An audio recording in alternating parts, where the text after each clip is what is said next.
પલાળવા મૂકી દીધા હતા, કેમ કે આને 7 થી 8 કલાક સુધી પલાળવા પડે. હવે આપણે એને છતાંય હજી આને આપણે બાફશું. રાજમાને એકદમ બફાઈ જાય ને એટલે 2-3 સીટી કરી દઈએ. રાજમાને બાફવા માટે નાખી દીધા છે અને 2 થી 3 સીટી થવા દેશું. જો આપણે રાજમા એકદમ બફાઈ ગયા છે. હવે નાની 2 ડુંગળી કરી છે, ઝીણું કટિંગ કર્યું છે, આજે ટમેટાનું પાતળું કટિંગ કરી લીધું છે, આજે આપણે લસણ 2 ઇંચ જેટલું આદું અને આપણે ખાંડેલા મરચાં. ગરમ થઈ ગયું છે. એમાં આપણે 1 ચમચી જીરું એડ કરશું, 1 ચમચી રાઈ, અડધી ચમચી હિંગ અને આપણે દઈશું. હવે આપણે એમાં ડુંગળીને એકદમ પાકવા દેશું. ડુંગળી એકદમ પાકી ગઈ છે. હવે આપણે એમાં એડ કરશું લસણ, પછી આપણે એડ કરશું ખાંડેલા મરચાં,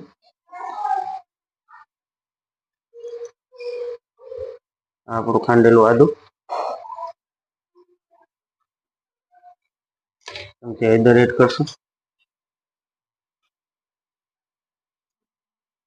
હવે આપણે આને પાકવા દેશું.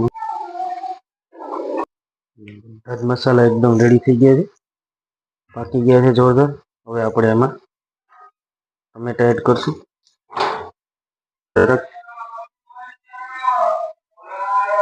થોડીક હિંગ,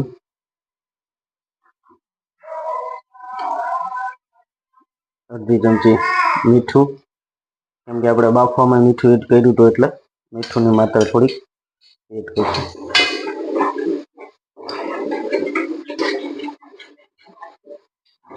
અને બધા જ મસાલાને એકદમ પકા.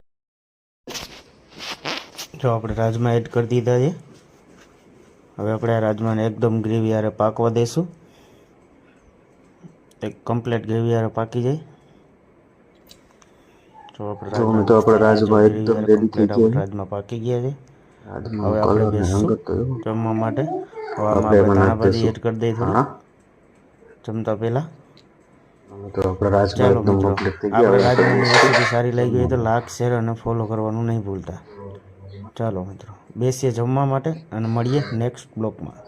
આપણે ભાત અને રોટલી લઈ લીધી છે.